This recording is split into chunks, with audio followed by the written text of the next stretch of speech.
Hey guys, welcome back to MuseThemes.com. This is Ashton.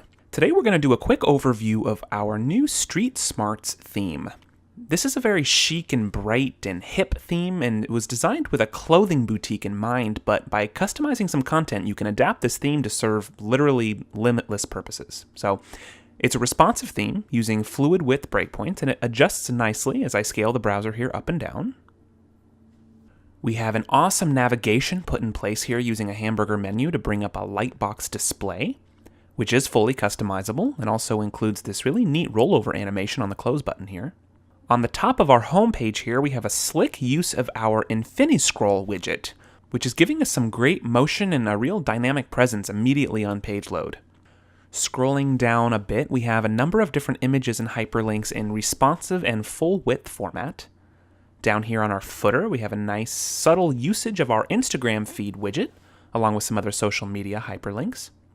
Now really quick, I'm going to jump over to our Lookbook page.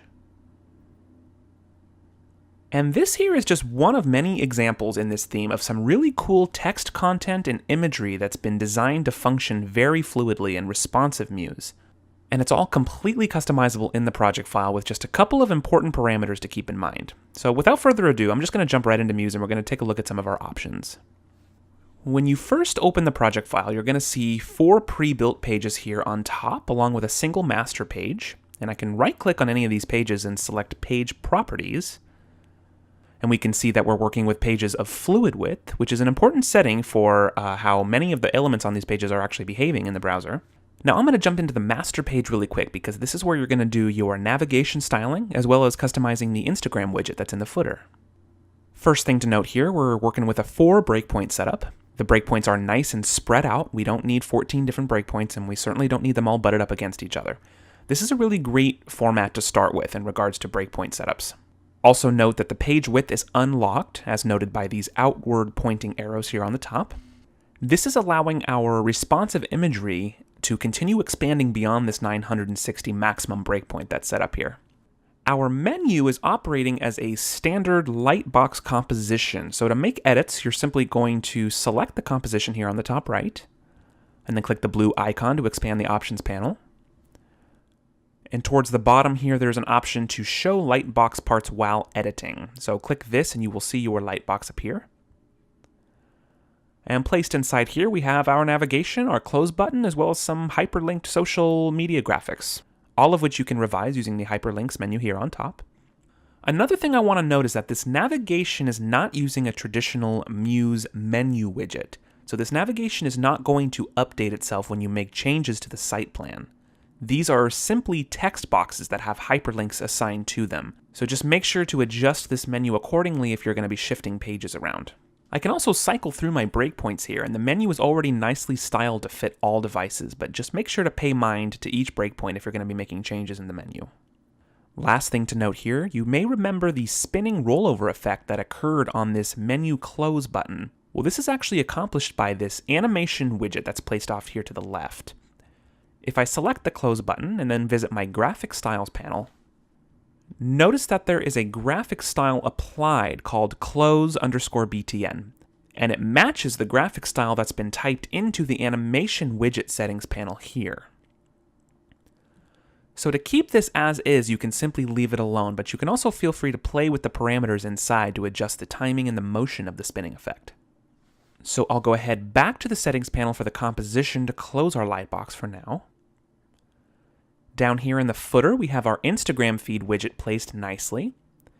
Now this is an important widget to make sure that you're using the most updated version of. There were some changes made last year that required us to implement some extra information needed inside this widget settings panel to make it function.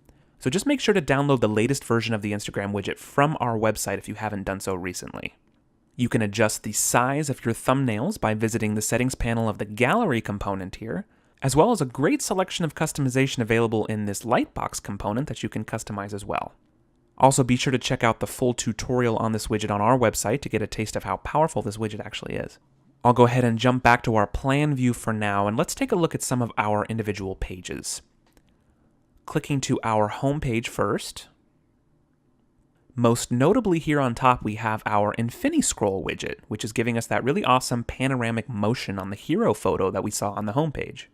Popping open this settings panel, you can see we have the scroll mode set to panoramic, which is meant for an upload of one single very wide photo, and that will continuously loop itself as you saw, but you can also set this to multi-image, which is ideal if you're wanting to scroll through several separate images without the need to combine them on the same image canvas.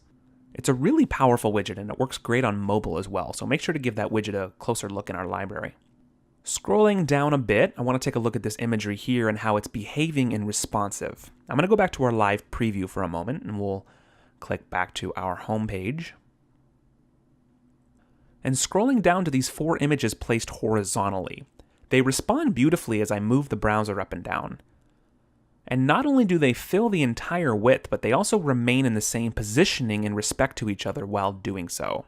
So if I click back to Muse, if I select any one of the photos, which are simply placed images on our page, we can see that they're set to responsive width and height. And you're of course welcome to use any images that you want, but to maintain that same behavior, there's 3 things you need to make sure of. First, you have to make sure that they're sized properly to meet the exact page edges in your breakpoint. Also make sure that they're all set to responsive width and height. And lastly, make sure that there is no corner or side pinning applied to any of them in this case. Just beneath that, we have, instead of a placed image, we have a full width rectangle with an image fill, which can be adjusted using your fill menu here on the top left. And same thing with our locations section, and these are complemented nicely with some text and various navigation links. So I'm going to go back to our plan view and we'll click over to our About page. Now we have a little bit of a different setup going on here. I'm going to go ahead and reference the live preview again and click over to our About page. Looking at our text and images, with the browser expanded right now beyond that 960 breakpoint, everything remains centered, but there's no fluid shift happening, nor is there any needed. But as I scale the browser down, as soon as we hit the edges of the content just close enough, we see a breakpoint shift, and then everything now turns into responsive. So let's go back into Muse. I'll explain how this is set up. On this page, we're using the 4 original breakpoints from the master page, but there's also an additional 1200 breakpoint added in. And in this breakpoint, I can select these text boxes, and we can see the resize settings are to none. And we're also working with a center width positioning here in the pinning menu. Now, if you look closely at how this content is sized, it's just wide enough to almost touch the edges of the next breakpoint down, which is 960. And then if we open our 960 breakpoint, we can select another text box, and we're now working with responsive width again. So all those placement settings are what is creating that break into responsiveness just as the browser gets too narrow for the content in its entirety. Now let's jump over to our Lookbook page. Similar to our home page, we have some content that's set and placed responsively in order to fill the width of the browser. For our green lines here, we have a simple rectangle using an image fill, and this is just a graphic you'll find in the Assets panel in the theme download. The rectangle is set to responsive width, along with the other rectangle here with the image fill of the shoes. They're placed on the page, they're touching the page edges, and they're also touching each other right here in the center, which is giving us that really good fluid responsive behavior. And then down here again, we have more placed images with the same setup. All of these set to responsive width and height, and they're all sized to meet the page boundaries. So it's a really cool setup, and as you can see, with the right responsive settings, you can have your content be really engaging and literally look just right on any browser site that it could be viewed on. So I think that's about it, guys. We're going to hop over to the locations page. I'll touch on this briefly. We have some stock Google Maps widgets placed here with some corresponding text boxes.